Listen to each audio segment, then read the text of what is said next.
folks, and welcome to another day in the Milky Way. And tonight we got a great show for you. Dog is howling way back there tonight, but we got a great show with my co-host, David Null, Hawkeye Two Feathers. Welcome to the show.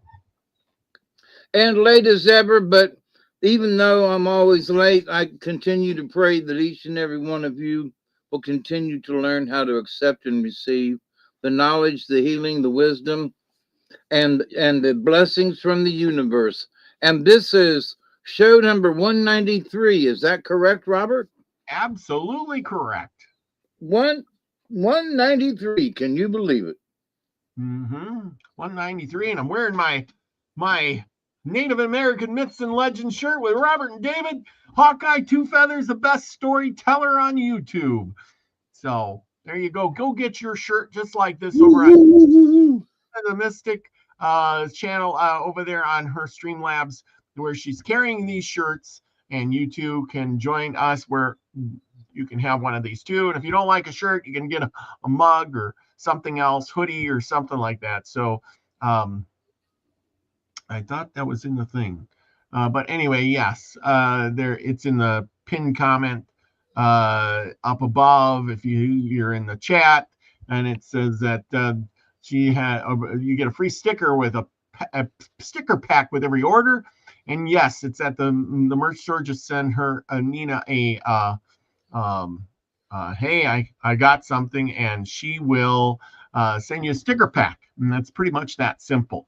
And with that, you two can have a sticker pack of stuff. So it's kind of cool. A little bit of extra for, not doing anything extra. and good news is the Canadian mail is going again, so you can get your stuff right away.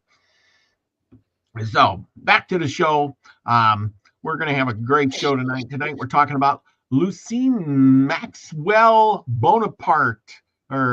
He was quite the guy, and maybe none of you have probably ever heard of this guy, but I had to dig something new up. There's always something new.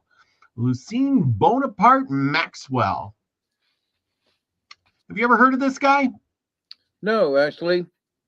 He vaguely sounds familiar around the edges, but no. Yeah. Maxwell Coffee? No, no Maxwell Coffee. Not that guy. We're talking Maxwell Edison. Majoring in medicine. Anyway, I'll tell you who this guy is, and he's kind of interesting. And we start out on the high plains of New Mexico, and we'll talk about this man in a second. But anyway, I'm going to show you a picture of this guy as soon as I can, and I'll find a good one here. Wait a minute, we'll start with this one. And I'll have to share this with you.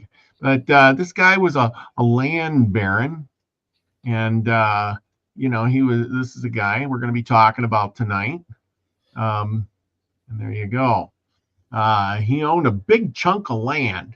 That's what he's known for. He invested in the right things, you should say.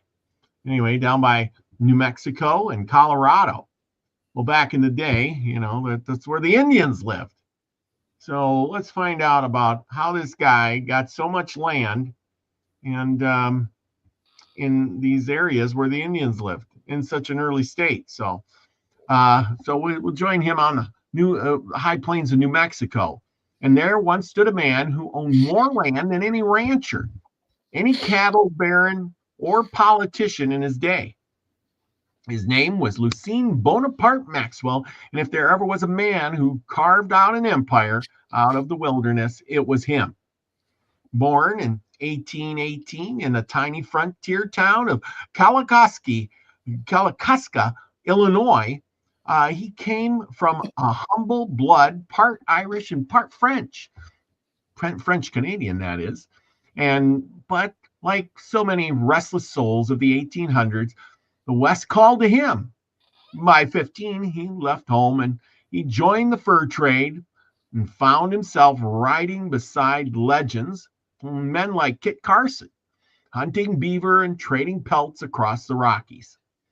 Maxwell was more than a trapper. He was a thinker, a builder, maybe a gambler of destiny. Because when he married Maria della Buben, a daughter of a land grant holder, Carlos Buben, his life changed forever. That marriage tied him to the Buben Miranda Grant, a piece of Mexico so vast it swallowed the horizon. 1.7 million acres from Sangria de Cristos clear up to southern Colorado. Wrap your head around that. Ooh-wee. Yeah. Well, over time, the name changed, but the empire remained. They called it the Maxwell Land Grant, and it was a kingdom built on cattle and grain, gold, and power. But not all was glory. And those sweeping lands were once home to the Jakarta, the Apache, and the Ute. Horse people and mountain hunters who roamed free long before fences and survey lines. Maxwell he was appointed as their Indian agent. He dealt rations and treaties by day and by night, grazed his own herds on the ancestral grounds.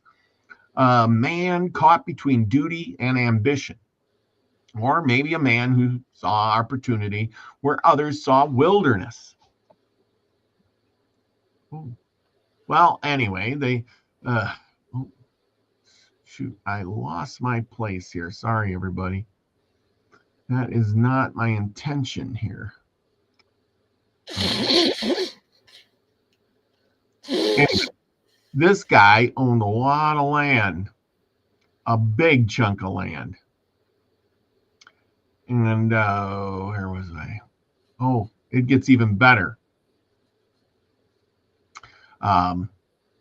He was a visionary, who could see what was coming, and and he got this land grant by marrying. Well, anyway, so he got over time it changed, and he had the Indians. There was a gold strike. This was the beginning of the downfall. And then came the gold strike in 1867, and miners poured into his valleys. Towns erupted overnight, and the old peace shattered on their weight of greed. Of course, gold and greed go together, and pickaxes. And Lucien, ever the businessman, well, he cashed out. He sold his entire domain in 1869 for a fortune and moved his family to Fort Sumter, the old army post he turned into a ranch. It was there, among the windswept plains, that his story quietly ended in 1875. In the latter years, that same fort would be host to another legend. And we all know who that guy is. And if you don't, I'm telling you now. A young outlaw named Billy the Kid, who met his fate under the roof of the Maxwell building. And you know the story about Billy the Kid. So if you don't, well, we're going to be talking about that another day. Lucien Bonaparte Maxwell, he was a hunter, a trader, a land baron, and the symbol of changing West. He began with a trap line and ended owning up a kingdom. But as history reminds us, every empire rises on someone else's land, and the earth remembers the footsteps of all who claimed it. But tonight we dig into the real truth behind the man, the land, and the legacy that still haunts New Mexico's high country. Lucien Bonaparte Maxwell is the forgotten king of the frontier. So, what do you think of that? This guy owned more land than he owned what probably is like half of a country, I would say. At least half a state. Yes, like a small state like New Jersey, probably bigger than that. I mean, if you look at the picture, it's just huge. I mean, it's a huge chunk of land. It's huge. Yeah. Well, look at here. He had 1,700,000 acres. Wow. Now, What can you tell us more about the land grant thing at the very beginning? Because I lost something in there. Well, back in the day, Mexico would give out land grants to, spread their empire. And of course, uh, he married into his wife was a Mexican, and and he married into that thing, and he inherited it. Really, it's like a kingdom. You got lucky. He married into a land grant of a Yes. million acres. Yes, because you got to remember in New Mexico there, it takes a lot of land to feed a cow, and besides it's inhabited with Indians. Like I said, the Jakarta Apache, the Utes, the whole thing. So they would give a land grant to one of the Mexican guys, whoever signed up, and he would be like the governor of that little state, and he would have to take care of it and so forth and so on. It was, but it was still part of Mexico, I suppose. And then when he came along, it became New Mexico, and therefore that's kind of how. And he was already established there, so it was his land. I don't know all the how do I want to say it, stuff. So anyway, here's a little bit of it. Okay. In 1842, Maxwell married Maria Della Bubin, daughter of a wealthy land grant holder, Carlos Bubin, and it was a union that would reshape his destiny. But also the land and power of the legacy through Lutz's inheritance, in her inheritance and Lucien's own purchases, he gained control over the largest privately held properties in American history. Maxwell Land Grant stretched across 17 million acres of northern Mexico and southern Colorado. So 17. 1,700,000 or 1,700,000 acres. 1.7 million acres. Like I said, it was just a phenomenal amount of land, as you can see here. Phenomenal amount of land. This is just huge. I mean, it's like half the state of New Mexico. And so, how would anybody know? It's just a curiosity. You know me. Yeah. But so how would anybody know that they had crossed into Maxwell's territory? You know what I mean?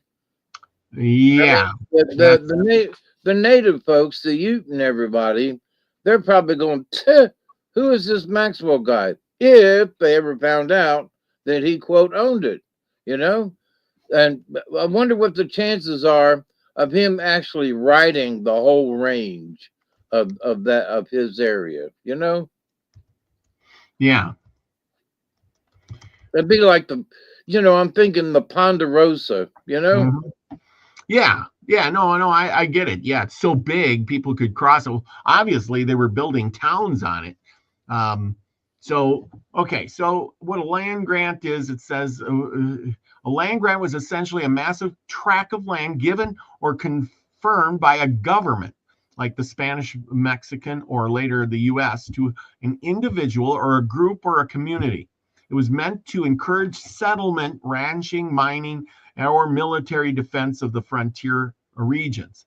In southwest New Mexico, Arizona, California, and Texas, most early land grants came from Spain before 1821, and Mexico from 1821 to 1848. These were known as Spanish or Mexican land grants. When the U.S. took control of the Southwest after the Mexican-American War in 1848 and the Treaty of Guadalupe Hidalgo, it promised to honor the old Mexican land grants. But that promise really got messy. The Maxwell Land Grant was issued in 1841 by Governor Manuel Armano of New Mexico. He granted 1,714,764 acres of land. That's roughly 2,700 square miles, or to 2 men. Carlos Bubin, a French-Canadian merchant living in Taos, New Mexico, and Guadalupe Miranda, a Mexican secretary to the governor. The purpose, according to the Mexican law, was to encourage settlement, ranching, and development in a wild and dangerous frontier where raids by Comanche and Apache tribes were common. And how did he get involved? He married this lady, Maria, in 1842 through that marriage, and later by buying out the other people or her heirs, he inherited and purchased full control of the grant. So he bought out everybody and then became his. So by 1860s, Maxwell owned nearly the entire 1.7 million acres himself. He built ranches, mills, and towns on it. According to the land grant, that's what you're supposed to do. Cimarron being the center of his empire. When the gold was discovered in Baldy Mountain in 1867, it became a land rush, and Maxwell sold the grant 2 years later to investors for a huge fortune. Okay. If you wanted a grant in 1820s or 1840s in New Mexico, here's what you had to do. You had to petition the governor. You'd write a formal request to the governor asking for land. And you describe where it was, how much you wanted, and what you plan to do with it, like ranching or farming or a settlement. Wow, how easy that is. Show value to the crown or the republic. You had to convince the authorities that giving you the land would benefit the region and bring settlers. And you had to defend the border or develop some sort of trade. You had to survey and mark the boundaries. Local officials would do that, where they would ride out with markers for the corners using rivers or mountains or rocks and record them in a document called the Merced. Official approval and title was then, once approved, you received a grant paper, effectively your title or deed under Spanish or Mexican law. You had to prove you were occupying it and using it. You had to actually settle and improve the land, build a home, raise livestock, or plant crops. If you didn't, the grant could be revoked. Well, what happens when the U.S. took over? Well, in 1848, Congress created the Office of Surveyor General to review and confirm these old grants. But because most grants had vague boundaries and oral traditions, thousands were challenged, reduced, or stolen through legal loopholes. They didn't mark the property good. Maxwell was one of the few lucky ones whose grant was confirmed. But after he sold it, it turned out to one of the bloodiest property fights in Western history. It was called the Colfax County War, and it raged through the 1870s and 1880s. Now, can you still get a grant today? No, not like that. The old grants were part of a colonization because, people were expanding into those territories.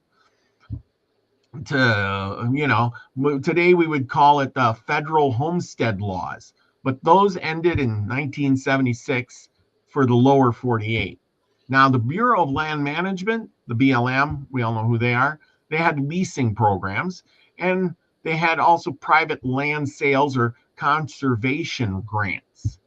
Now, you can buy or lease maybe some public land today, but not get a land grant like the old timers like Maxwell did.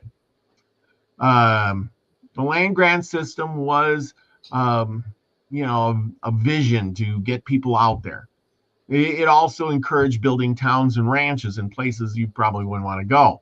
But it also displaced the Indians back in those days and handed lands to handfuls of men. Lucien Maxwell was one of those men. He was smart. He was charming and shrewd, and he saw the opportunity in the chaos it took.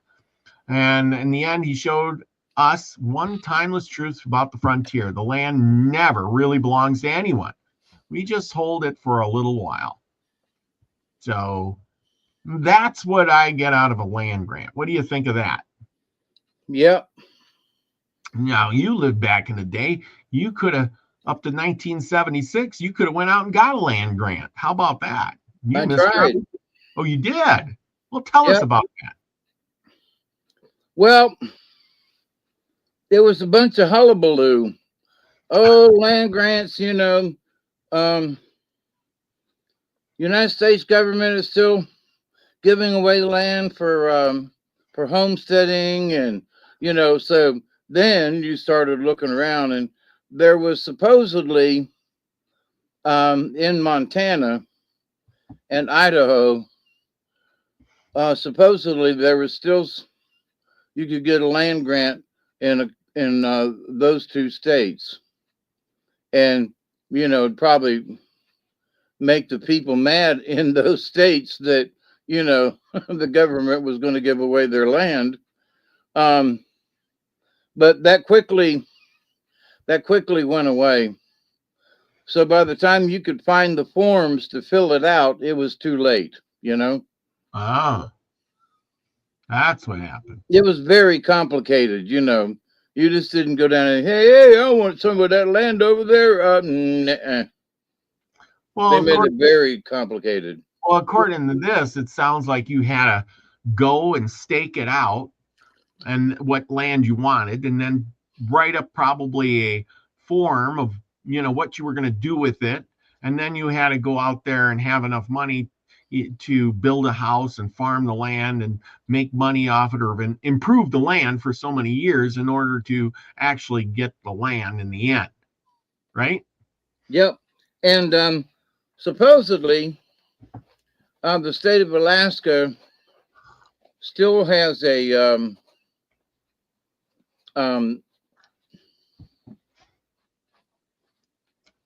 don't quote me on this, but that you could go find a piece of property, and because they're looking for folks to move to Alaska and stay, that if you can't afford a piece of property, but you can stake out a claim and work it, that you can, the state will grant it to you at the end of it. So, Yeah. so it's, yeah. Yeah, I have to look that up, see if Alaska still does that. Well, if you notice when you read that, it said the lower 48. Yeah, so maybe they're, which left out Alaska on purpose, but I'm not sure of it. But there was the state of Alaska was like that. They'd give you 20 acres if you would come and work it. So, but Alaska is vast, and it's way up yonder. That's right. That's right. It's way up yonder. Yeah, here's his marker. Let's see what it says on the marker here. It says a native of Kaskaskia, Illinois, a fur trader and trapper whose by industry, good fortune, and trading became sole owner in 1864 of the largest single tract of land owned by any one individual in the United States.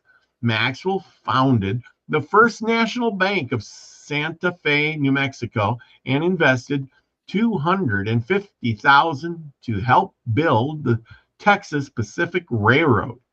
Dynamic, charitable, lavish, one of the greatest builders of the American West, he died in a quiet retirement on July 25th, 1875 at Fort Sumter, New Mexico.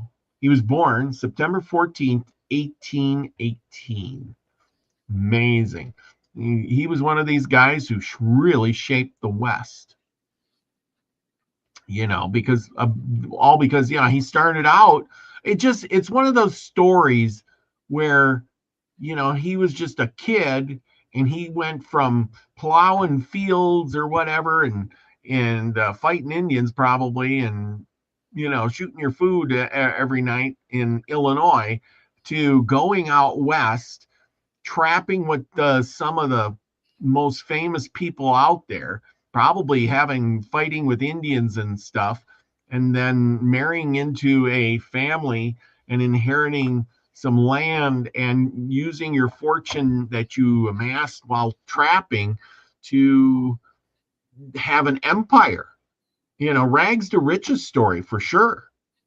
Don't you think? Yeah. Yeah, but it sounds like the rags to riches wasn't overnight. Oh no, absolutely. But not by any means. And I was sitting here thinking, there was a lot of that property that was the lower part of it anyway was part of the Louisiana Purchase, which was interesting. It was the Spanish and or wait, who was it? The French that bought that was the Louisiana Purchase. Yes, the French had the Louisiana Purchase. So some of his property was part of the Louisiana Purchase, is what I'm trying to say. Well, no, yeah, his when he was in Illinois would have been part of the Louisiana Purchase, and then he, like a lot of other people, said, "Hey, I'm getting out of here, and I'm going to become a fur trapper and see the great outdoors of the West." And that's what he did. And I'll just tell you what he did. And of course, he was in Illinois. He was in the frontier. The Mississippi rolled just beyond his window. And of course, people were carrying pelts, traded goods, and he heard stories of men who roamed the West in search of beaver, gold, and glory. Of course, his mother, of all people, her mother's family was the Menards. And I do not know if the Menards are related to the store Menards. I'm going to have to look that one up. And they were French-Canadian fur traders. So he kind of had it in his blood.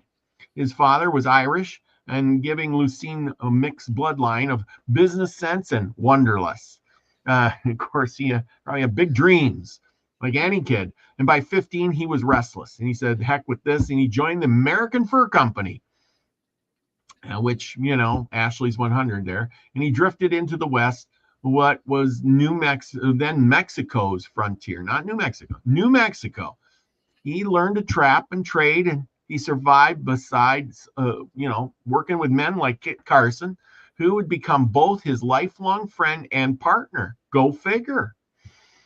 In 1842, now we're talking way back. Now, you know what's happening in 1842, right? Indian, huh?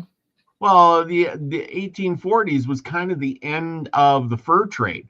They trapped all the beavers and stuff, and everything was gone. And now was when the hunters were starting to move in for the buffalo, and the people were going out west for gold, because in just a few short 6 more years, the 49ers are going to be heading out west.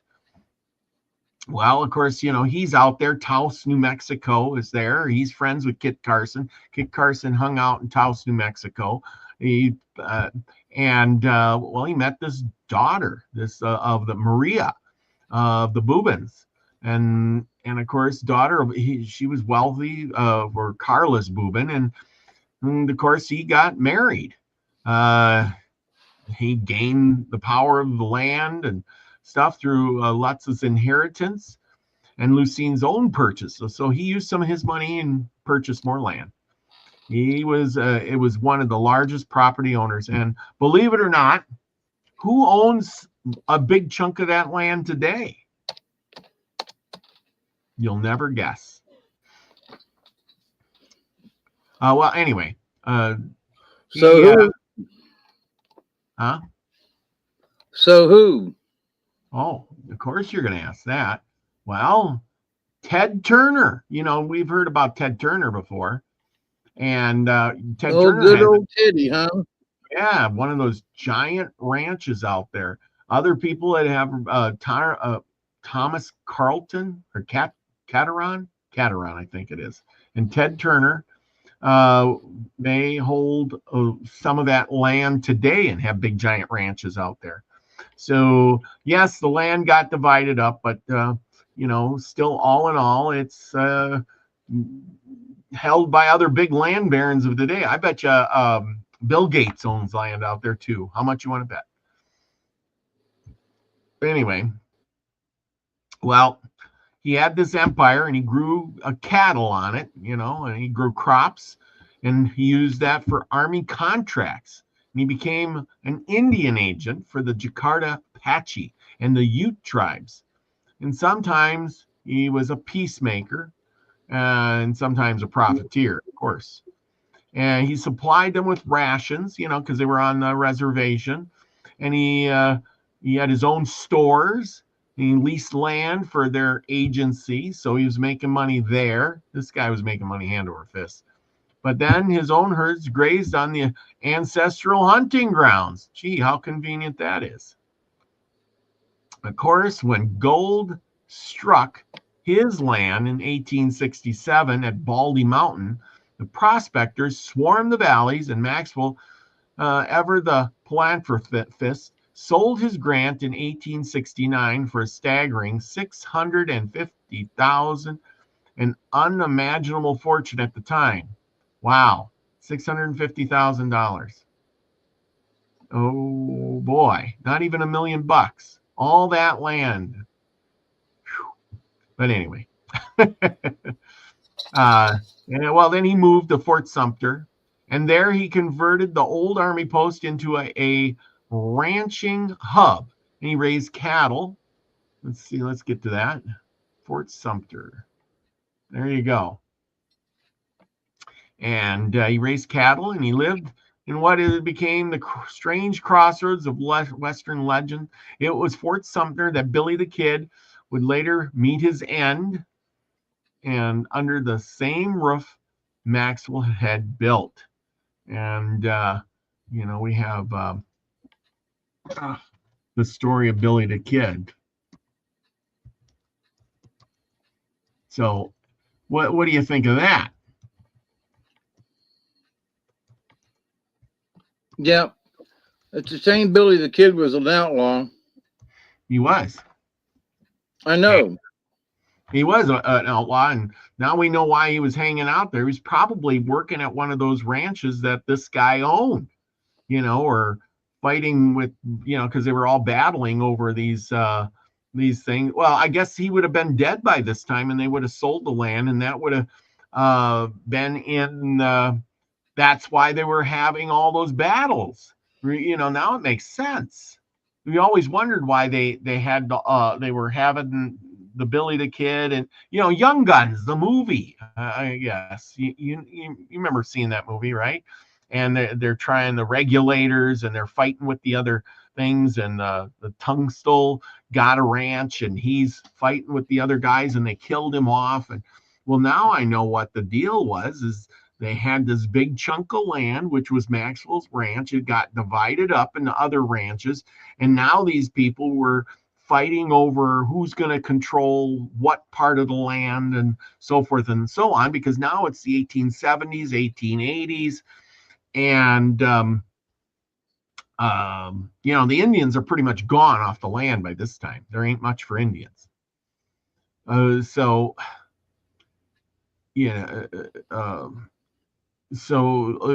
as you can see, so that I'm thinking that's what happened. So like the Lincoln County Wars in New Mexico, that's the one I'm thinking of. You had James Dolan, who controlled the trade. It was a big monopoly there. And then of course there was John Tunstall, from the movie. Remember, if you remember, and he was trying to say, I'm going to do it this way, and you guys are cheating everybody. Well, anyway, of course, Tunstall was murdered in 1878 by Murphy's guys. And that was after Lucien Maxwell died in 1875, and of course he sold a ranch in 1869. So this is giving the time frame of why these people were fighting. Now it's starting to make sense. Well, of course, this is the Lincoln County War, and of course Billy the Kid's out there just shooting up the place, and in 1880, Pat Garrett came to town, and he had to, arrest Billy the Kid. Well, in April 1881, Billy the Kid was killing Sheriff William Brady. That was in the movie too. And on April 28th, 1881, while being guarded by two deputies inside the Lincoln County courthouse, Billy the Kid escaped.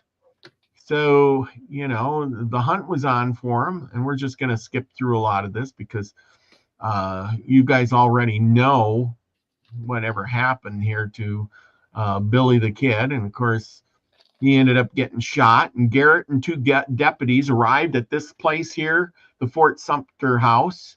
And in July 14th, 1881, they hid in Peter Maxwell's house, a thick adobe building on the Pecos River. Let's see if we can find that.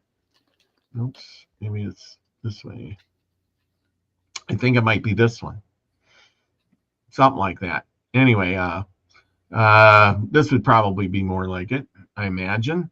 And then Billy the Kid was there, and of course, Garrett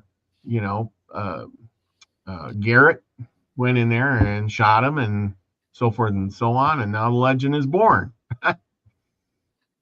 Okay. Well, Billy the Kid was only 21 years old when all that happened. So he didn't live very long. So now you know. It says Billy Kid was a hero. Look, he says he was a hero. He just had bad marketing. He was a key figure in the Lincoln County War, a conflict against powerful and corrupt forces. That is correct. But was he all that great? I don't know. He was still kind of a criminal.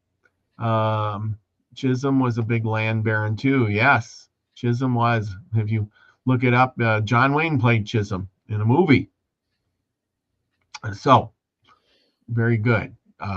I don't know about all this stuff. There's so much in there, conflict with these fighting over land and who's going to be what.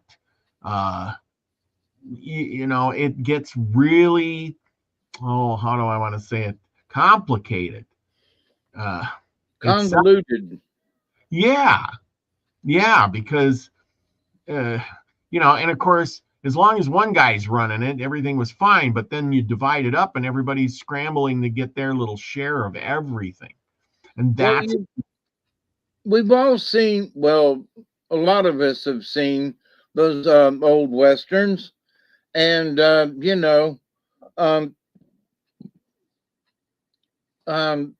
Papa was a Rolling Stone, and he got killed in a bar fight. And the big land baron, just kind of sort of took over his place. But little Missy, she went off to school in St. Louis. And so now she's got the land title. So she comes, bumpity out there in a stagecoach and goes, hey, wait a minute, this is mine. So then the argument begins, right? Yeah. So, but no, this was staked out. I have the document, and the person, the big landowner, says, yeah, but I live here and I got the money and I know the sheriff and everybody on the county commissioners, and I know the senator, and I'm friends with the president. So to heck with your document, and that happened. It happened with the Indian, Yeah. And so as we look at history, how many people have been, put in jail, or President Trump is a good example. Oh my goodness, he's an outlaw, So who's telling the story is where I'm headed with that. So was Billy the Kid a really nasty kid, or was he nasty because he was trying to help somebody out on the other side? Yeah, We'll never know. But there were things like that was going on back then. well, and you're right. I think Billy the Kid probably wasn't a good kid. He was just, one of those rugrat guys that was trying to do some right things, but he might have been misled. And then, of course, he was always in the wrong place at the wrong time. And then, it's kind of hard to figure out how many people he actually shot and killed. So, did he kill 10 people? Did he give 5? He wasn't a good guy. He was still kind of a bad guy. And along with a lot of other people back in those days who would kill you for looking at them. You know what I'm saying? Yep. And again, we don't know, but the people that he shot might have been some people that needed to get shot. Well, he I did shoot. don't know that, and I'm not trying to make light of it or anything, but because we weren't there, we don't know. So yeah. Well, he did shoot the sheriff escaping, so it wasn't so good.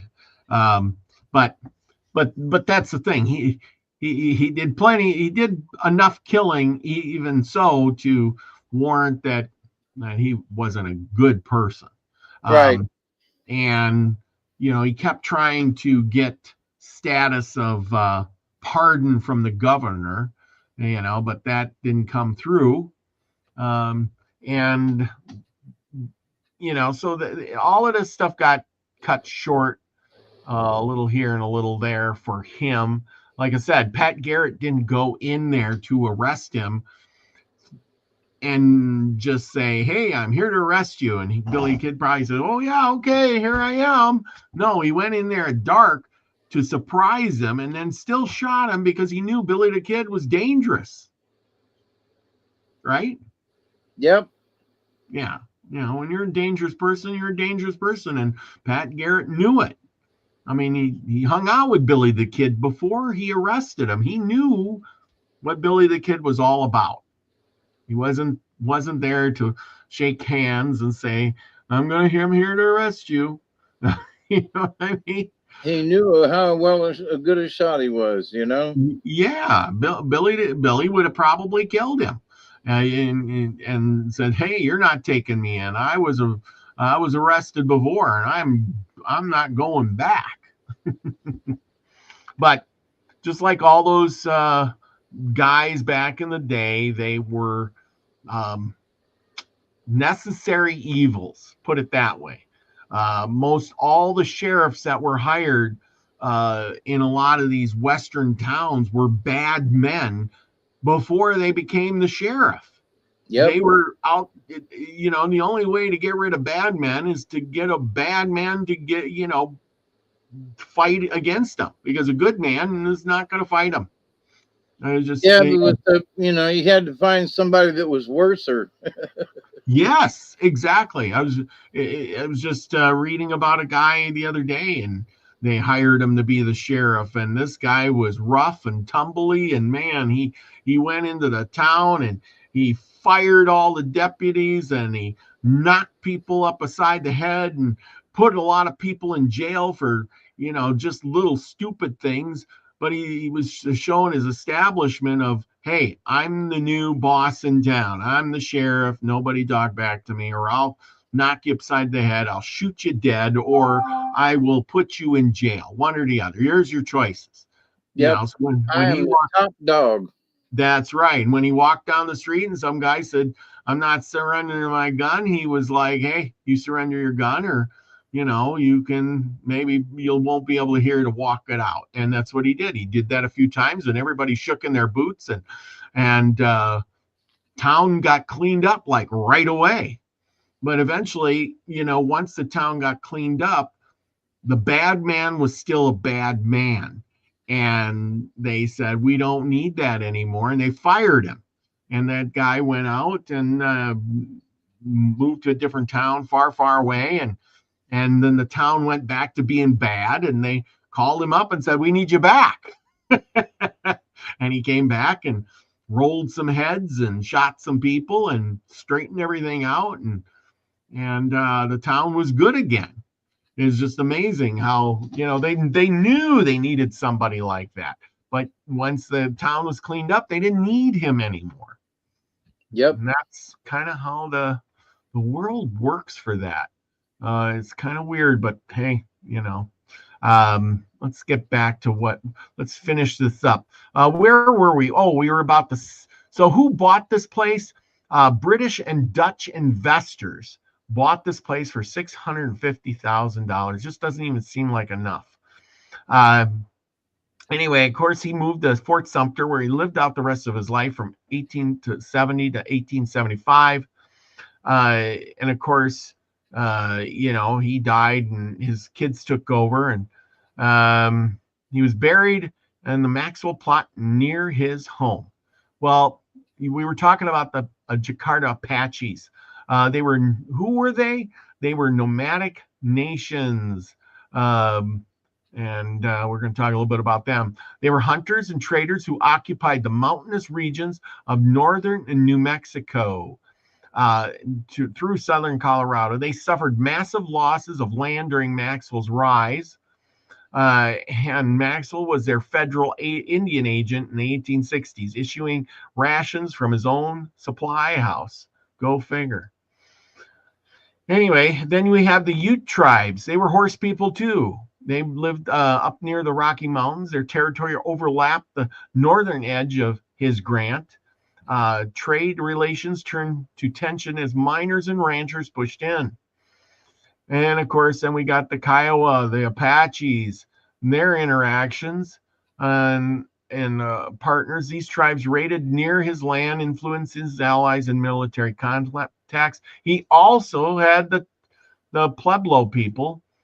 Oops, we did that. Oh, there's the blockhouse I was looking for. The Pueblos near Taos. Their villages traded food and goods with the Maxwell operations. And they had a lot of contrast to the conflict in the north. Well, after Lucien sold the grant, the new European investors of the Maxwell Grant and the railroad companies used aggressive tactics to evict settlers. So now the settlers came, now they're being evicted and claim full title of their lands. And this erupted into the Colfax County War from 1873 to 1888. There was a series of shootouts, burned ranches, and murders in Cimarron. It was a battle between the small settlers and the land speculators. Ooh, just like in the movies. Dozens of people died. I was just talking about that, wasn't I? Yeah. Well, by 1887, the U.S. Supreme Court finally affirmed that the company's ownership in the Maxwell Land Grant case. So they even got the Supreme Court involved. Okay, what happened?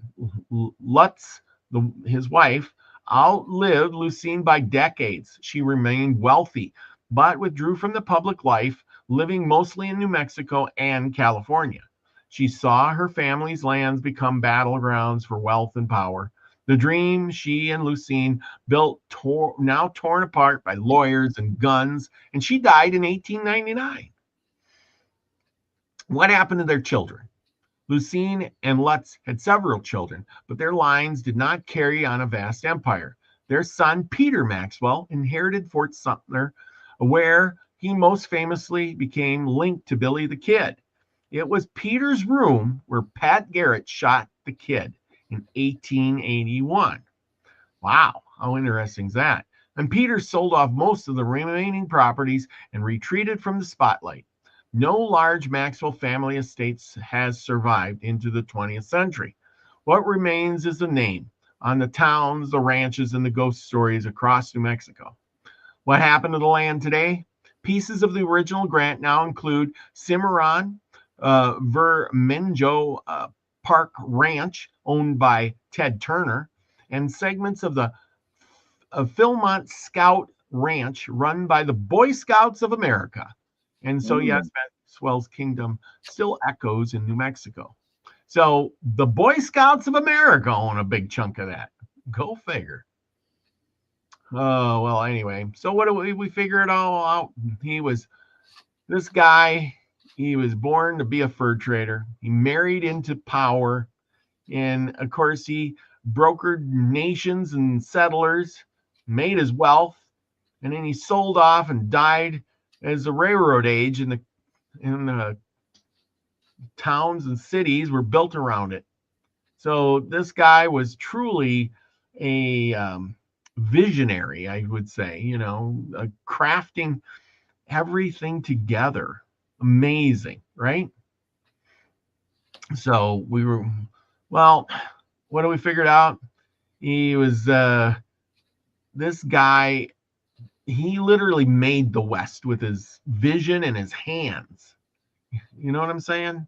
This was amazing. Look at this beautiful ranch and a big, beautiful valley, and everything around it, as far as the eye could see, was his.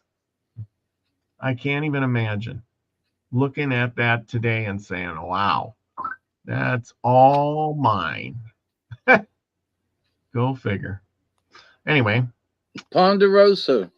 The Ponderosa, yes. Oh, yeah. Anyway. I mean, if there's anything that we could compare it to, story wise or size wise or whatever, it would be the Ponderosa. It would. And I'm not saying that the Ponderosa was the right size or anything, but I mean, many of us have watched that show back in the day, or it's still on. So but the idea of and what was the other one that was run by the lady, so Big Valley? Yeah. Big Valley. So those two shows could give you an idea. And I think there's one on television now, the Paramount or one of them. Yellowstone. Yeah, I haven't watched that yet. But so there's another one with a lot of property and, and folks who, have lived there a long time, was talking with a friend of mine the other day, and it was like, I have lived here on this property, over 40 years now. Mm-hmm. And I'm like, I literally have watched a forest grow up there on the hill. And that's hard to imagine. So, but my sense of connection to the earth, so imagine somebody that has lived, 2 or 3 generations on a piece of property, and I'm like, man, I could understand where they'd want to stand and fight and, and everything. So, but yeah, that's interesting, isn't it? Well, yeah. Well, like I said, when he got there was probably herds of buffalo running around, and the natives were out there, and here they're saying, here you can have this land grant, but you got to deal with the natives, and you got to deal with the buffalo and the settlers and all of these people coming about. You know what I mean? And there you go. Good luck, man. Good luck. Which sort of brings up if he owned all that property, was granted it, then does that mean that he owned the buffalo upon said property? Yeah. And if so, did he profit from the hunting and of the hides of the buffalo? That's a good question. That might have been where he made his millions, was they killed all the buffalo and he made some kind of arrangement that he was going to get 10 cents a piece for the hides, that he was going to get a cut. You know what I mean? That, well, those buffalo, those were my buffalo now, y'all. I know they was out there on the prairie, but, I own that prairie. And you killed my buffalo, so, fess up. Don't know, but that's an interesting thought to, to have, all these years like, oh, they went out and killed the buffalo, but then you find out that somebody owned it, Yep. the Yeah. property. Yeah. You're out. Oh, See, and that's the thing too, is you look back on all of this, and it's even way back in those days. You're out there in the wilderness and you're thinking, I'm out here, I'm totally free. Nobody's land, this is nobody's land, and somebody shows up and says, no, this is my land. I have a land grant and you're trespassing, get out. Well, where's your end of your land? Well, about 80 miles that way. yeah, Oh, it's in another state. yeah, yeah, It's in what? yeah. There's And markers there. Didn't you see the markers? Can you imagine saying, I want to fence this all off? I need 1,000 guys to put some fence up all around this 1,700,000 acres. Oh my goodness. I can't even imagine it. But that's I'm sure there's books written about this guy. If you have chance, everybody go out, look him up. Lucien Maxwell, Bonaparte, interesting guy. He literally built the West from scratch. Actually, inherited a big land grant. If he wouldn't have got married to that woman, he wouldn't be in the place he is. But hey, he just was in a good spot. Met the right woman, right? woo wee. Yeah, well, and see, there's another part of that. See, that's another part of it too. I was talking with my buddy, and we were talking about this, and I says, yeah, back in the day, women, they couldn't really get divorced. The man would dump the woman, but the woman would always have to get married right away, because anything she owned, she couldn't own. She couldn't own the land. She had to get married quickly, because it could be taken away from her because she was a woman. She couldn't vote. She couldn't own land or nothing. She could hold on to it for a little while, but somebody had to marry her off, and they would literally get the land, just like this guy got the land grant. She was the inheritor of the land, but this guy was literally the owner of the land. And I'm sure there was nothing that she could do except say, I'm here for the ride. Which is good and bad in a way, because nowadays, I don't want to be too sexist, but women think they're equal to men, and they have the same rights and everything, and therefore they hold the power equal to a man. And in any relationship, you have to have one that's more controlling than the other. Otherwise, you butt heads too much, and nothing gets accomplished except fighting. Kind of like in the war they were talking about. Too many land barons, all this land being divided up a bunch of different ranches, and each one wanted to control as much as he possibly could, control the town, control the food, control the cattle, control everything, and then other people come in and try to control it back. And what happens? War. Am I wrong? Nope. No. So anyway. I mean, they're the war that was going on out west during the making of the West. There were those who were, you put up some fence. Oh, there was going to be some shooting. Yeah. So there were the range wars. The open range, and they were shooting each other. I mean, there are 50, 100 men. I mean, battling it out over fencing. Yes. Also, there were those, and if you've ever watched some of the old westerns, there were the guys from, they were some of the Irish and other folks who brought sheep into the western areas, And you know, them cowmen, they didn't want to have anything to do with them sheep. And so, you know, they'd kill the sheep and kill the herders, you know? And so Yeah. there was that war going on. So it was not peaceable, you know, at all, with what was going on in the West. So whether or not it was somebody said, well, you know, that was just a little skirmish. No, not to the folks who were living during that time. It was a downright war. So, but you know, Well, the yeah, sheep, there were a lot of the stuff going on. if you know anything about sheep, sheep will eat the grass right to the ground, Yeah, and and cows are grazers, and sheep, you know, yeah, Lucky's right. yeah, Sheep eat the grass to the roots, and yeah. so it turns grassland in the desert. That's right. And of course, out west, well, even here, uh, when you eat, you know, the grass gets dry.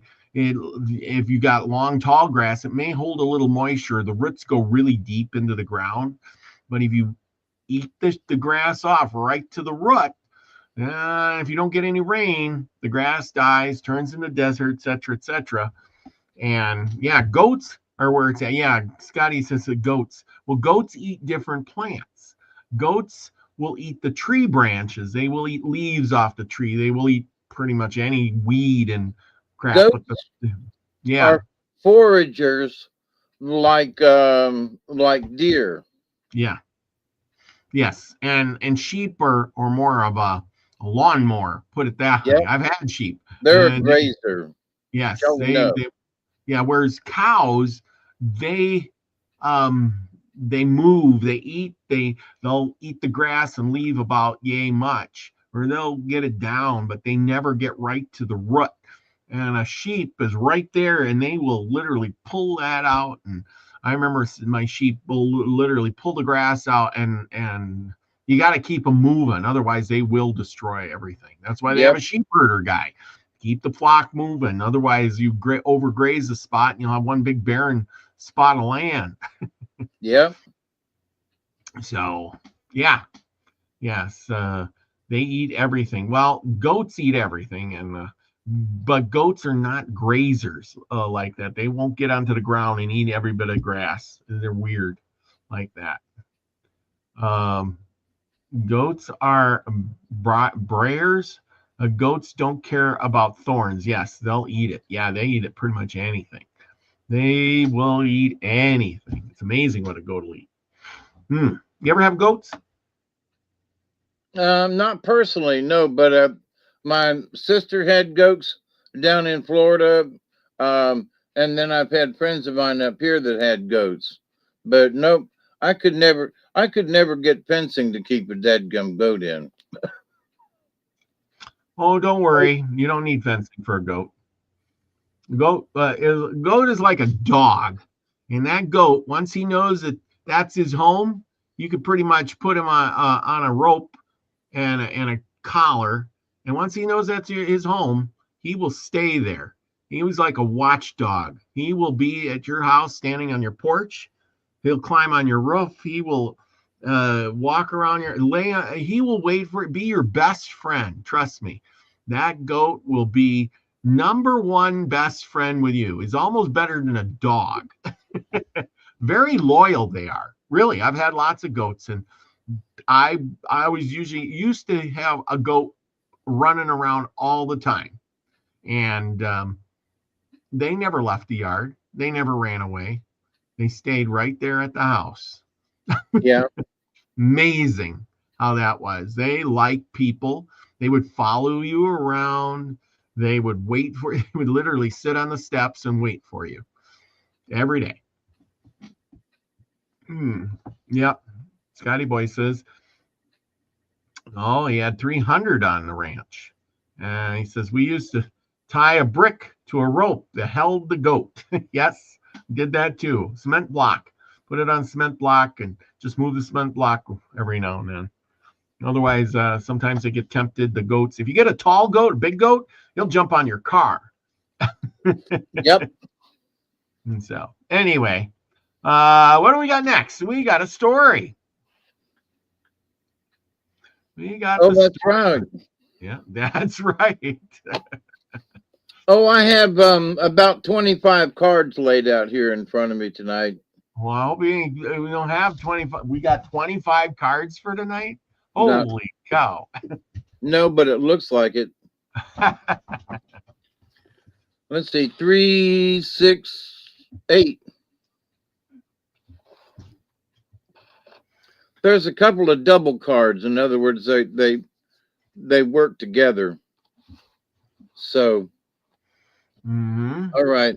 Let me put the cards so I don't mess them up.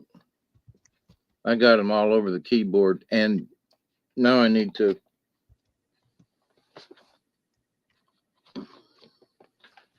use the keyboard to get to the story. So I'll be right with you there. The girl who always cried. Yeah, I've known a few of them in my lifetime. Yeah, I don't know if you too. Girls Okay, well, girl who always cried. it's all yours. Let's see. Is that going to come up?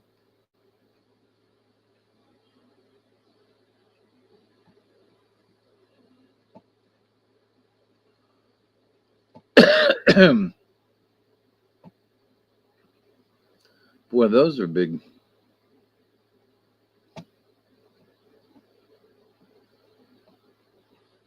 I can't get it to scroll.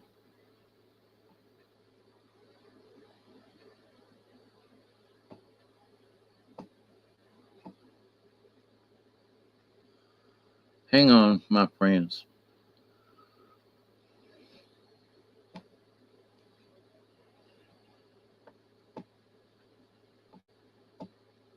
Oh, that's what happened. Okay.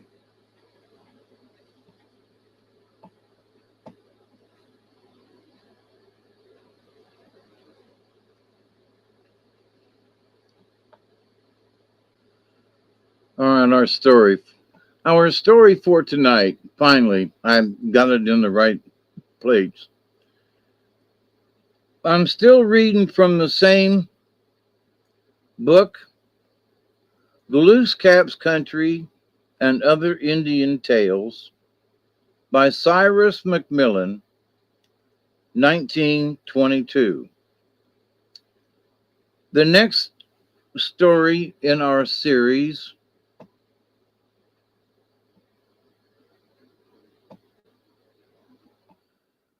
is called The Girl Who Always Cried.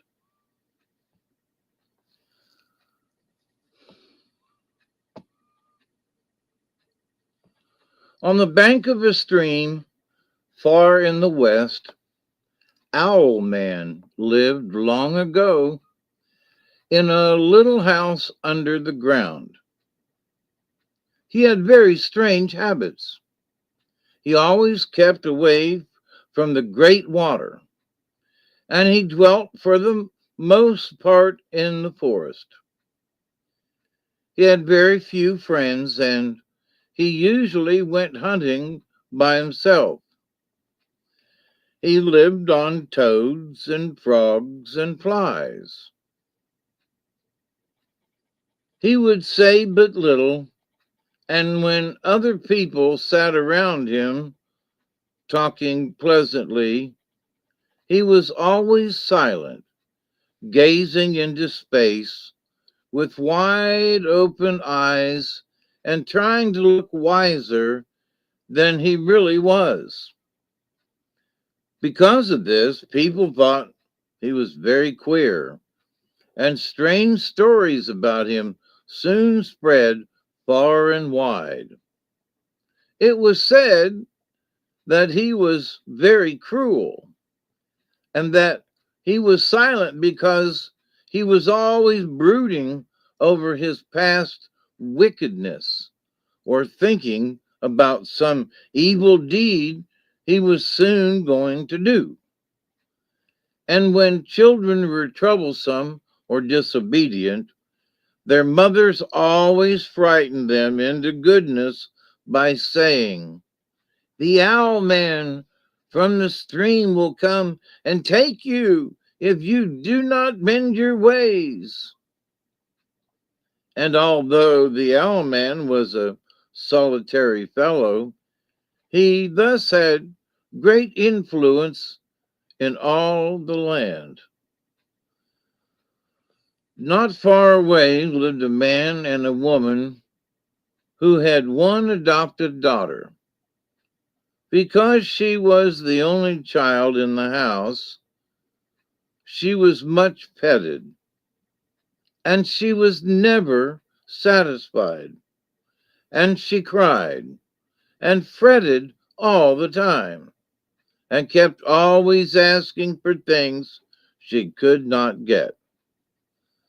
She disturbed all the neighbors around about so that they could not sleep because of her constant wailing and complaining. At last, her foster parents grew tired of her weeping, and they said, "The owl man will carry you off if you do not stop crying." But still she pouted and fretted, and the old man of the house said, "I wish the owl man would come and take her away." Now the old man was a great magician, and as he wished, so it came to pass. That evening it happened that the people were gathered at a feast of shellfish on the beach by the bright moonlight, and as was their weekly custom. But the sorrowful girl would not go with the others. She stayed at home and sulked, and she sat alone in the house. The old owl man came along carrying his basket full of toads and frogs. The girl was still crying when he came in. "I have come for you," he said, "as the old man wished." And he put her in his basket with the toads and frogs and carried her off. She yelled and kicked and scratched, but the lid of the basket was tightly closed, and Owlman laughed to himself and said, "Now I have a wife at last. I shall be alone no more, and the people will not now think I am so queer." So he took her to his underground house by the stream. That night the people noticed that the girl's cries were no longer heard, and they said, "What can have cured Sour Face? What can have pleased Crybaby into silence?" And the girl's foster mother wondered where she had gone. But only the old man knew that it had happened as he had wished, because of his magic power, and that Owlman had taken her away. The girl was not happy in her new home, for she would not be happy in any place. She still kept up her caterwauling, and there was no peace in the house. Owlman was a great hunter. Every day he went out hunting with his big basket on his arm, but he always locked his wife in the house before he went away. He was always very successful in the chase, and each night he came back with his basket full of toads and frogs and field mice and flies. But his wife would eat none of them, and she threw them in his face when he offered them to her, and said in bad temper, "I will not eat your filthy food. It is not fit food for gentlefolk." And Owlman said, Gentle folk indeed. You should find a more suitable name. You are not gentle. You are a wild, evil thing. But I am going to tame you. And the girl wept again, and sulked, and stamped her feet in her temper. At last, the girl became very hungry, for there was little to eat except the food that Owlman brought home for himself. He gathered a few berries for her, but even these did not satisfy her hunger. So she thought out a plan of escape. One day, when Owlman was away, she took some oil she found in the house and rubbed it all over her face and hair. When Owlman came home in the evening, he said, "You are very pretty tonight. What have you done to make yourself look so sleek and shiny?" And she answered, "I have put my face in my hair gum, which I picked from the trees last night when I went walking with you." And he said, "I should like to put some on too, for perhaps it would make me beautiful." The girl told him that if he would go out and gather some gum, she would put it on his face and hair for him. So he went out and gathered a great store of gum from the trees and brought it back to her. She melted it on a hot stove until it was balsam again and would pour easily out. Then she said, "Shut your eyes so that it will not harm your sight, and I will make your face and hair beautiful and shining like mine." Owlman shut his eyes, and the girl soon covered his face and head with the soft gum. She put it on very thick, and she said, "Keep your eyes shut until it dries, or it may blind you." Owlman did as he was told.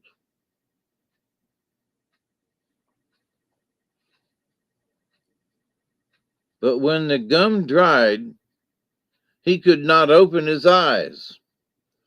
And while he was trying to rub it off, the girl slipped out the door and ran back to her parents, far away by the great water.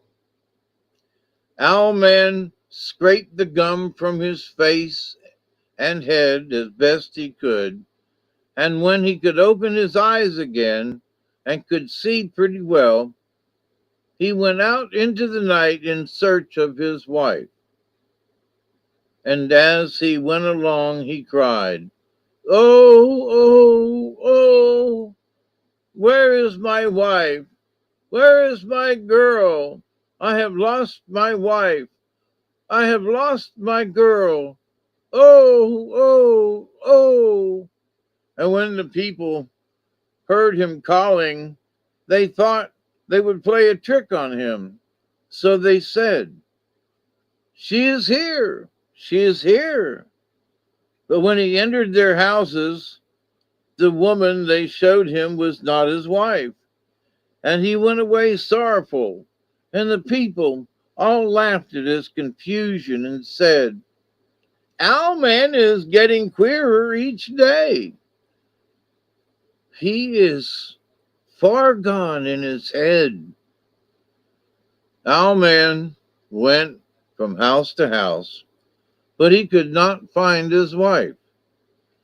Then he went to the trees and searched among the branches. He pulled the trees up by the roots, thinking she might be hiding underneath. And he looked into the salmon traps in the rivers and kicked them to pieces in his frenzy. But nowhere was his wife to be found.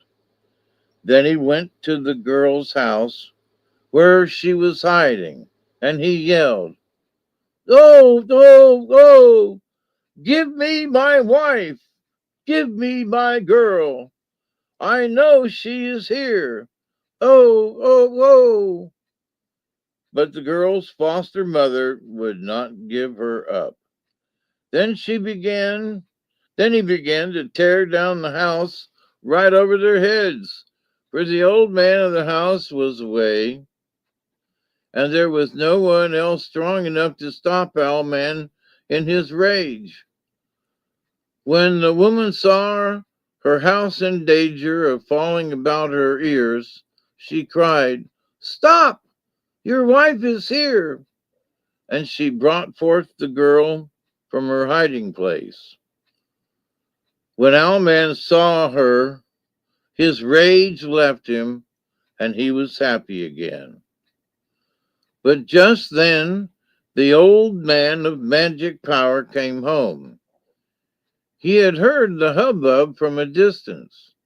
When he came in and saw the great holes in the roof and the side of the house where Owlman had tore away the logs, he was very angry, and he said to himself, "I will punish both Owlman and the girl for this night's work." And he hit upon a plan. He said to Owlman, "We must give you a hot bath to melt the gum and take it from your hair, for it will do you no good and it will take all the hair off your head." And Owlman gladly agreed. So they filled a great bark tub with water and heated it by placing at the bottom of it many red-hot stones, after the fashion of Indians in those old days. But the old man put so many hot stones in the water that it was soon almost boiling with the heat. And when they put Owlman into the tub, he was almost scalded to death, and he yelled loudly in pain. Then the old man said, "Now I will take vengeance. You will trouble me no more. You have broken my house. Henceforth you will not be a man but an owl, and you will dwell alone in the forest with few friends, and you will live always on frogs and toads and field mice, and people will hear you at night crying for your wife all over the land, but you shall never find her." Then, with his magic power, he changed him to an owl and sent him on his way.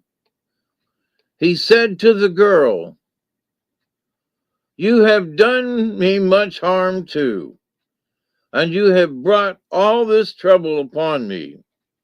Henceforth, you will not you will be not a girl, but a fish hawk, and you will always cry and fret and scream as you have done before, and you will never be satisfied." And with his magic power, he changed her into a fish hawk and set her out to the ocean, and there she screams always.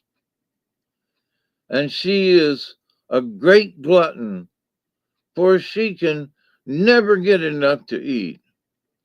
And since that time, owl and fishhawk have not dwelt together, and have not been on friendly terms. They live far apart, and owl keeps to the forest and the mountains, while the others keeps to the sea. Thus was the old man avenged, and thus was the weeping maiden punished for her tears. And the cries of owl and fishhawk are still heard in many places. One calling for his wife, the other screaming unsatisfied for something she cannot get. The end. An interesting story for sure. And next week's story will be how Raven brought fire to the Indians. So that will be next week's story. Excellent, excellent, excellent. That was a good story, wasn't it? Nobody got killed. We haven't had a story where heads have rolled in a while. That's right. This one, Glooskap, keeping it pretty tame this time. Yeah, pretty tame, that's for sure. Yeah, those Senecas were the worst. Yep.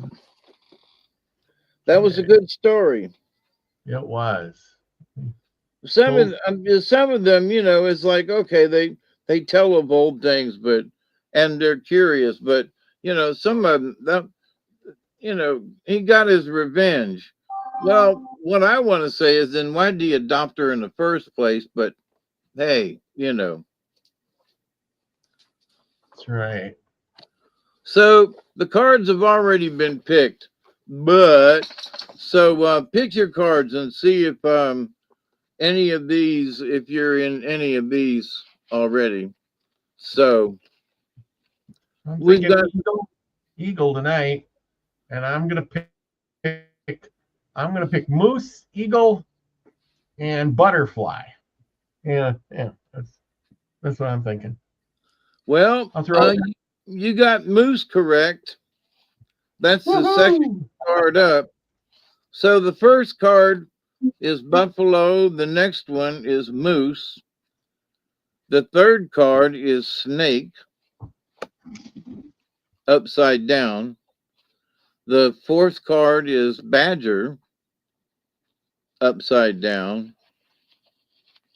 The fifth card is Turtle, upside down. Well, I didn't notice that so many were upside down. And then the next one, sixth card, is number 42, Bat, right side up. And then the next card is Frog, right side up. And then the last one is Butterfly, right side up. So Frog and Butterfly. I did pick Butterfly. Yep. Yeah, I had Frog and Butterfly are tied together. And Moose. Back. I got Buffalo, Moose, Snake, Badger, Turtle, Bat, Frog, and Butterfly. Yep. Right? Okay. Whew. So. Elderberry's got Buffalo. There you go. Buffalo, there you go. Good for you. All righty. We don't have any birds. No birds. I guess Eagle, and I says that. The Eagle's been coming up pretty often. But apparently we don't have any birds. The Butterfly, no birds. Interesting. Butterfly's like metamorphosis, a changing. Yep. Yes. And Frog is cleansing. So you need to get cleansed and make the change. So, but that's the end of the story. So let's find out what's at the beginning. So Buffalo's number 19. And so we're starting out with Buffalo, which is abundance and prayer. And so all animals are sacred, but in many traditions, the white buffalo is the most sacred. So buffalo had its desire was sort of like the giveaway. Its desire to give the gifts that its body provided, and because of its willingness to be used on earth for the highest good before entering the hunting grounds of spirit, buffalo did not readily stampede.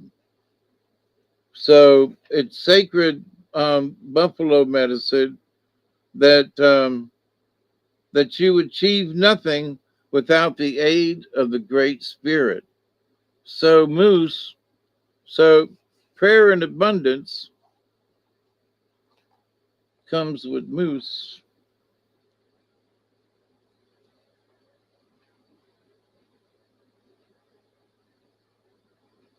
Number 11.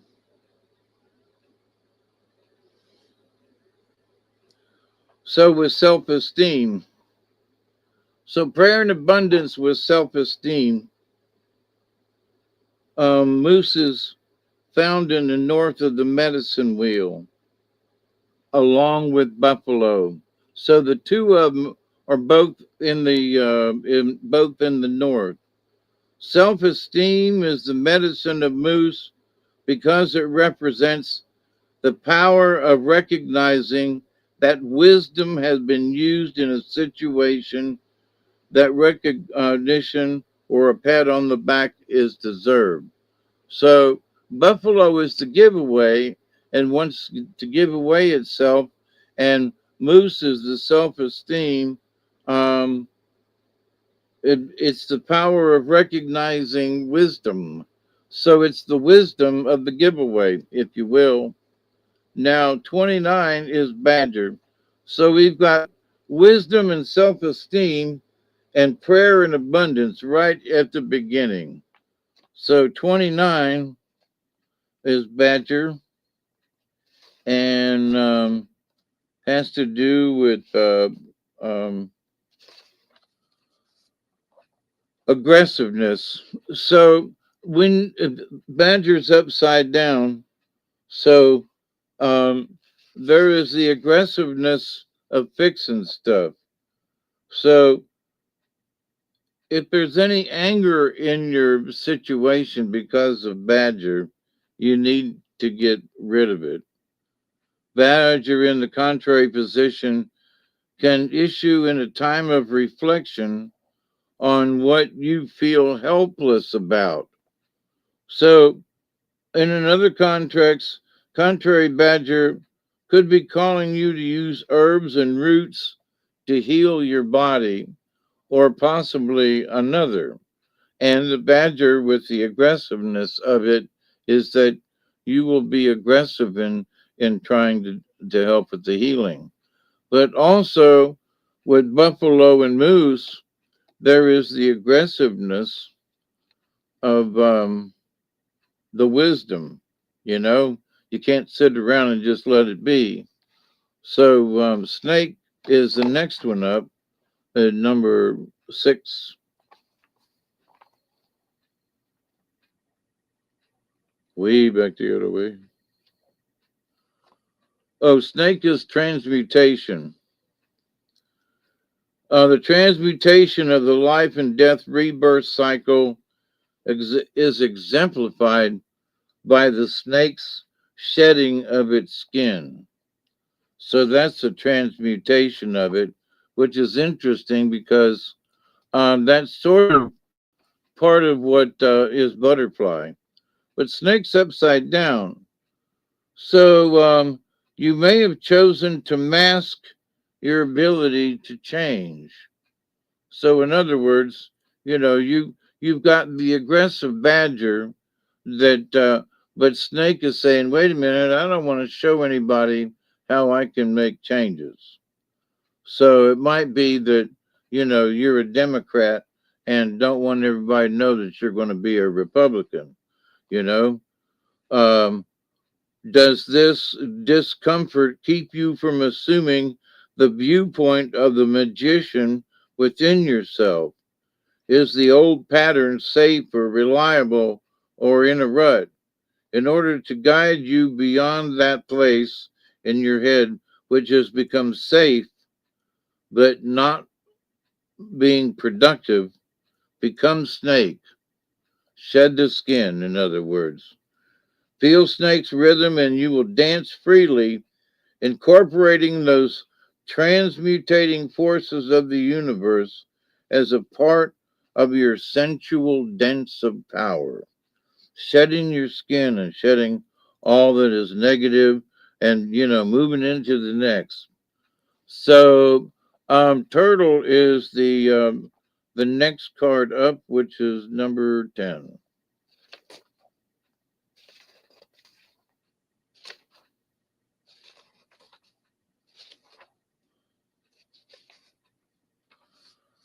Now, Turtle is Mother Earth.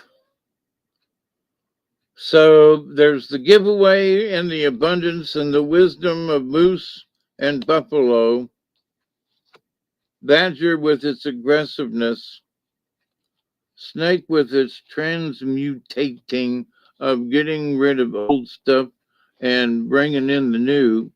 Um, Turtle is Mother Earth. And Turtle is a fine teacher in the art of grounding. So Mother Earth is going to be grounding. So you need to ground yourself for the transmutation things that are going to happen. And you always need to be grounded. So, and Badger's also under the ground with herbs and medicines. So those three cards are hanging out together and they all make sense. Pulling the turtle card in reverse means that Mother Earth is calling you to reconnect in some way. All right. And the aggressiveness of Badger might mean that you need to do it sooner than later. You know, the idea of a turtle helplessly trying to right itself after it's flipped itself upside down can also symbolize a contrary turtle. So you are not a victim and you are not helpless, no matter how much it may seem like this is the case in your present situation. So if you're feeling helpless, give yourself a little rock and shake back and forth and flip yourself back over again. So the next card is Bat, number 42, and it's right side up. Bat is rebirth, which makes sense in this sense of cards. So you got to reground yourself. You're in the transmutation state, and so you're going to shed the skin of some old stuff, ground yourself, and look to bat for the rebirth of whatever it is that's going on. So Bat embraces the idea of a shamanistic death. The ritual death of a healer is steeped in secrets and involves initiations. But you can hide yourself in a closet for an hour and think about the healing of the universe and understand more about where Bat comes from. Now, the last two cards that come in for tonight are Frog and Butterfly. And Frog is about cleansing, and Butterfly is about transmutation also. So you got snake shedding its skin, you know, um,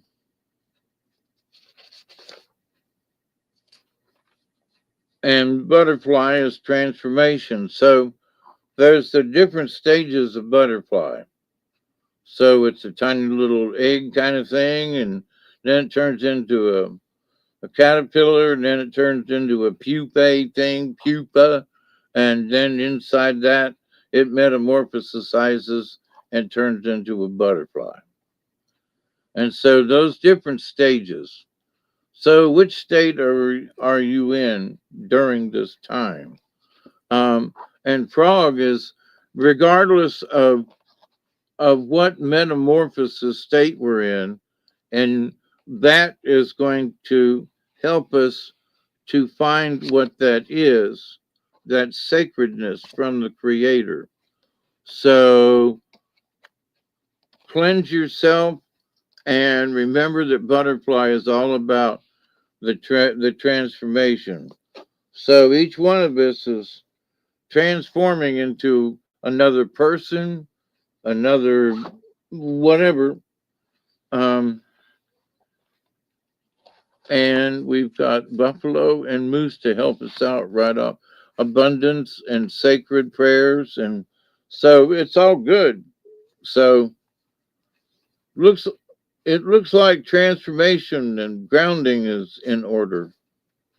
Cleansing. So how about them for some cards? Pretty Not, darn good. not bad, hey? I like those cards. Yeah, and they all match. They all work together, you know? They all stick together. So, yeah, all right. Yep. So I hope that those cards did those folks out there in podcast land, in YouTube land, a sense of something. But we all know that the changes on the wind. So use the wisdom, and buffalo. Abundance and prayers, and okay. Mhm. Remember though, that the abundance and prayers, we have to say thank you to the universe. We should always thank the universe. Always. That's right. That's right. Change, transformation are on the way, and I like it. I like it. I think it's all good stuff there to, I mean, I think it's all relevant from what's going on in the news. I study the news a lot. And Yep. that's right on par. So, Yep. I guess, That we're all going through changes whether we like it or not. So why not use take a little bit of wisdom. Also eggs, tadpole, frog. Yep. That's right. The transformation of frog from tadpole to frog. That's right. that's right. That is correct. So that's even more, transformation. Um, you know, so but that's all natural transformation. Now the transformation of Swan was different because True. that was like boom. It wasn't necessarily natural. Mm-hmm. Uh, you know, by going into the dream time. But from tadpole to frog, natural progression. You know, snake Mm-hmm. shedding its skin, natural progression. You know, Yeah. and so there's the natural, and then there's the abruptness of Wow. Swan. That is so true. Um, we like natural. A slow progression is better, and you know, a speedy one. So a speedy one can be a catastrophe. Is a speedy one, like volcano going off. Slow transformation is like the seasons changing. Yep. We know when fall, like right now, fall is here, came in and it was warm and yet it was cold at night and the leaves were turning. And now we've gotten our first bit of big frost and, it's getting cold and then it warms up during the day a little bit and the wind is blowing. And, I know winter, I can just feel winter is on the way. Snow is coming any day, kind of thing. Yeah, me and Duggar went outside this morning and it was 45 degrees. And we Yeah. were both like, woo. It was really nice. Don't get me wrong, but I was shocked because it's been in the upper 50s and have not been paying much attention to the weather. Well, we're going to give her, a cool spell. Okay. So but it was a nice surprise this morning at 45. So I have cleaned up over here by my heater, and so I've got some wood already stacked up and ready to go. So and I'm working on some more. It's sitting outside the door, and I left. It's wood I didn't bring in last season because it got warm. So, but now the cold weather is, knocking on the door, and I'm gonna go ahead and bring this wood on in. I'm sure I'm going to use it. So, but anyway, I hope you all stay warm and have looked forward to some of the wood or whatever you might need to help keep you warm. So, be smart about it. That's right. I've been thinking about maybe getting a pellet stove. I got a little gas heater, but I've been last few years been talking about a pellet stove, but we'll see what happens. We'll see. Yep. Depends. I should get a pellet stove. Pellet stove would be really nice. But where to put it, I don't have much room for putting pellet stove. But you never know. Weird things have always happened. And there you go. Pretty soon it'll be there. But in the meantime, it's all good. It's all good, right? Yeah. And can you get the pellets? And if so, are the pellets the best way? Um the BTU, if it would be worth it. Would do wood pellets put out enough BTU, Yes. to keep you warm? Have you ever seen a pellet? You've seen pellet stoves? I think so, yeah. Oh man, I cannot believe how much heat they put out. Now the little bitty flame in there, the piece inside's only about yay big, that where the flame burns and the pellets drop in there. There's a little auger and it drops a few pellets in, and once you get the fire burning, there's just a little flame, and that heat goes up into a bunch of pipes and vents and things, and then air blows through there, and it blows the hottest air you ever did see. And man, the BTUs that it'll throw out, it's amazing. Good. Yes, it's crazy how much that little pellet stove will produce. And of course, you can adjust the thing and put more pellets in there to make the flame bigger, and then you turn it back, and the auger doesn't go as fast, so it just in a little bit or a lot, and so yeah, it's pretty cool.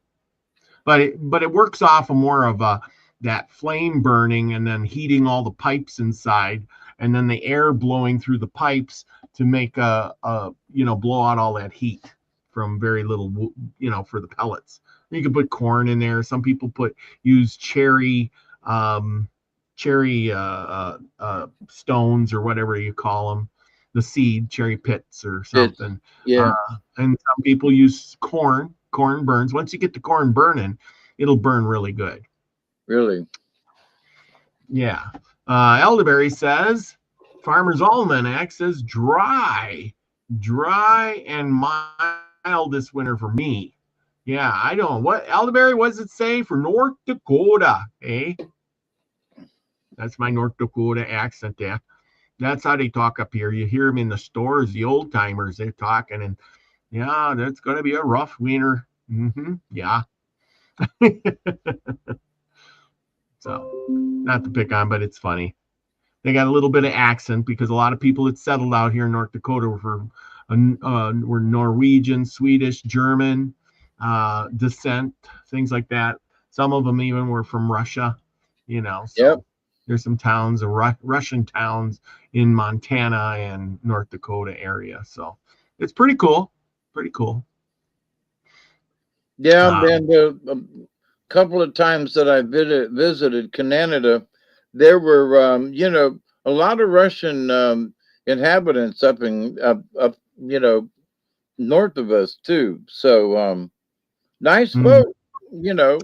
I didn't see them with a rifle trying to invade us. So yeah. And Putin wasn't trying to push them into North Dakota. So I think we're good to go. Yeah, for the most part, most people are just good people.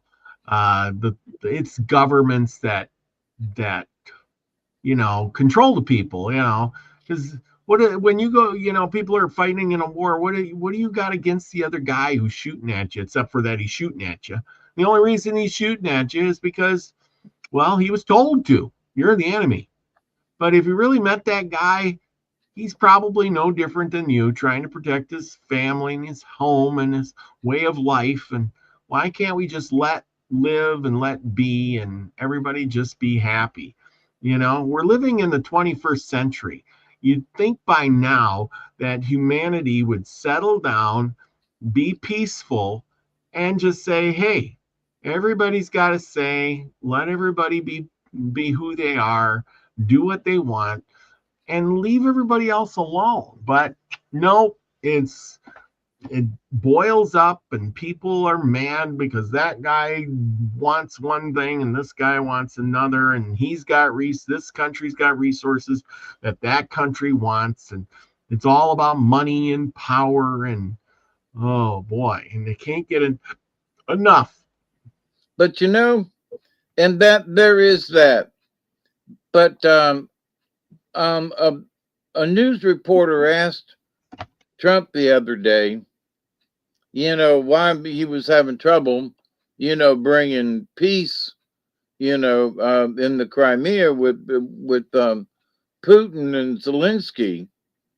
And he looked up and he said, those two men just hate each other. Mm-hmm. And there's just something that Putin don't like about. There's something about Zelensky I don't like myself, and I've never met the man. He just looks greasy around the edges. So, but to the point though, and so them folks in the Middle East, they have hated each other for centuries, thousands of years in some cases. These folks have hated each other. Do we understand? No, but they still hate each other. Yep. Why? Well, because we're supposed to hate. And so it's not as simple as just put down your gun. Yeah. And these folks have got to stop hating one another. Seriously, they got to stop hating. Yeah. Well, I don't like you. And Yeah. in some of these disturbances, that was at the football game or afterwards, and folks started shooting one another. Golly Moses, it's one thing to have a gun and to be able to defend yourself, but to take it out after a football game, like, no, man, Alabama, Crimson Tide, and holy mackerel, and bang, bang, shoot them up.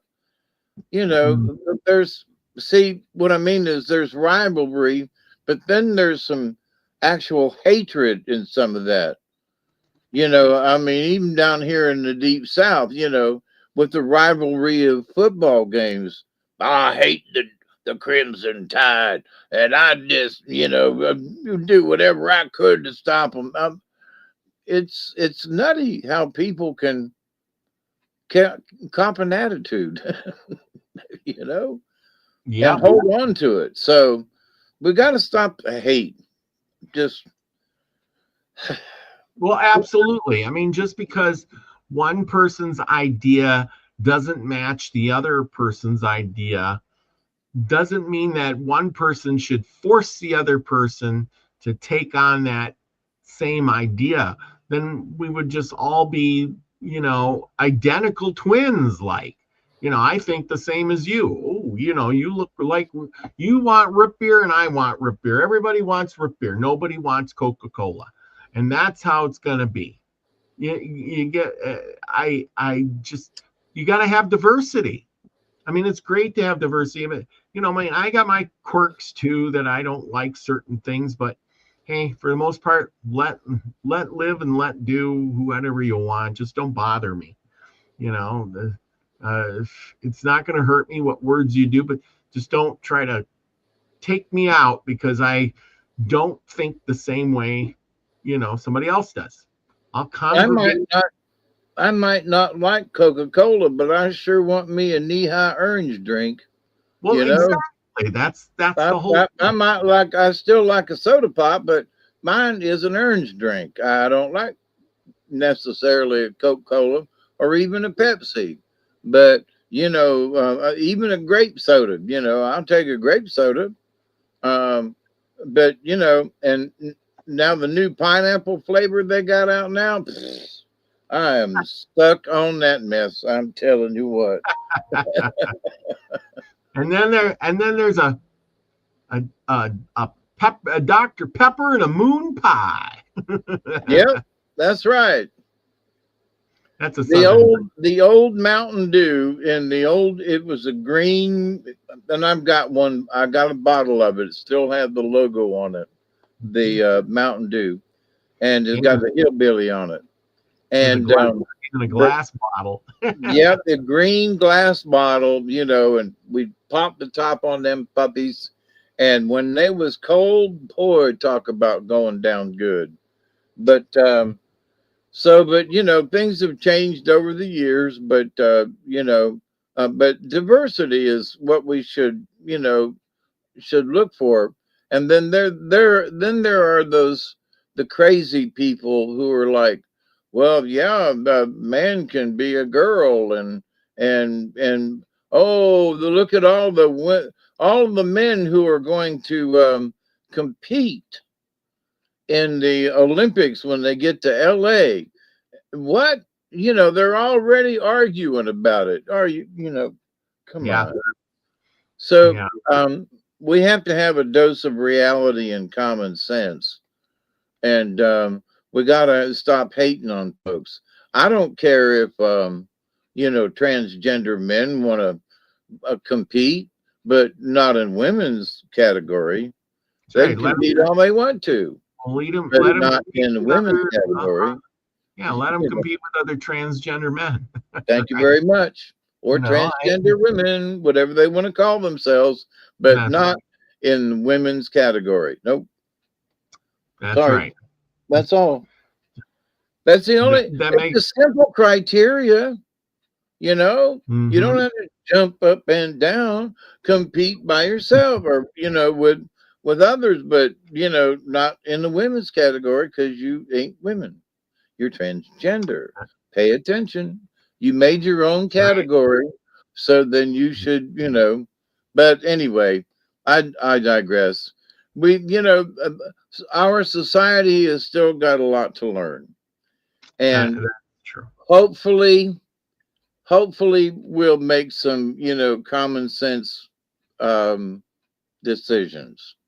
Yeah, I mean, you're right. We, on this show, we talk a lot about history.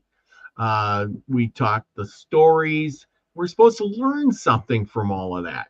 And, we should take something away from all of these things.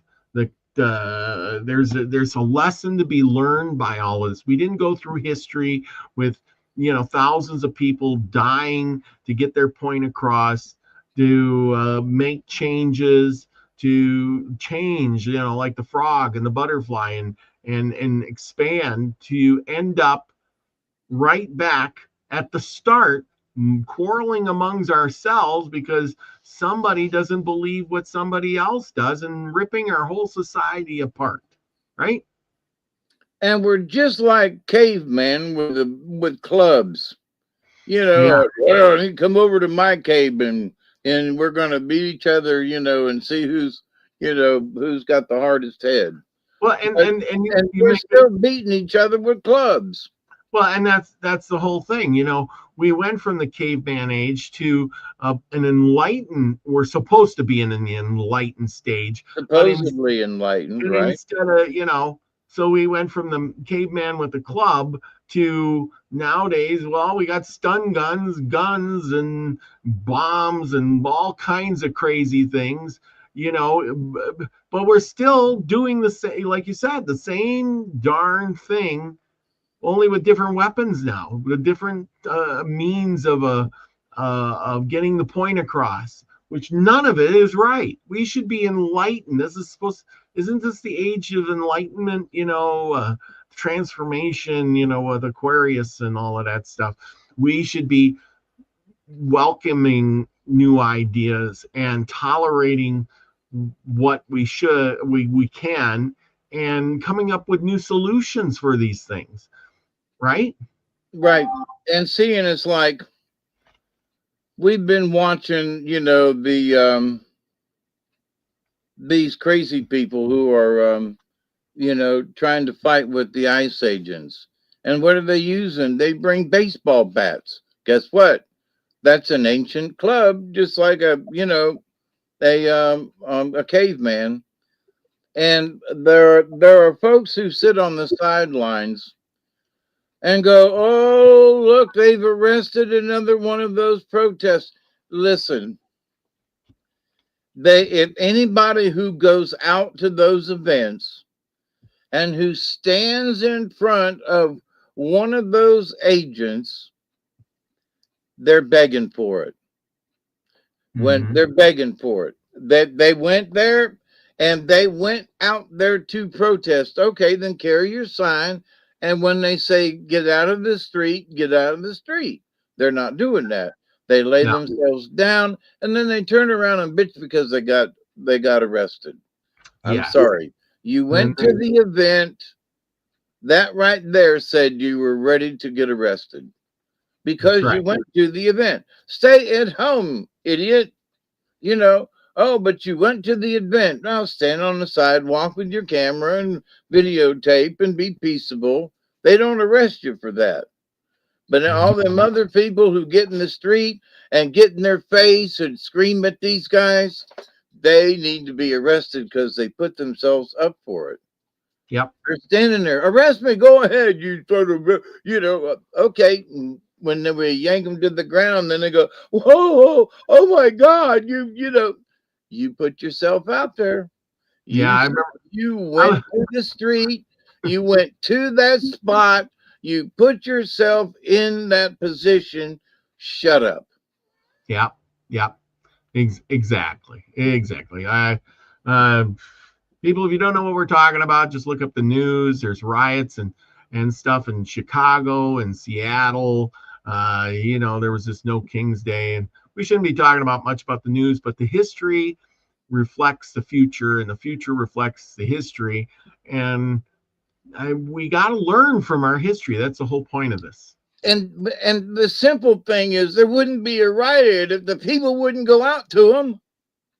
Yes. Well, also, there wouldn't be these riots if people were well informed, knowledgeable. Knowledge cures, idiocracy, right? Yeah, but we've got folks that have lost their mind that are cheering it on. Oh, yeah. Well, because they're not knowledgeable. They don't know. I had my buddy out there, and he said there was a protest in Freeport, Illinois.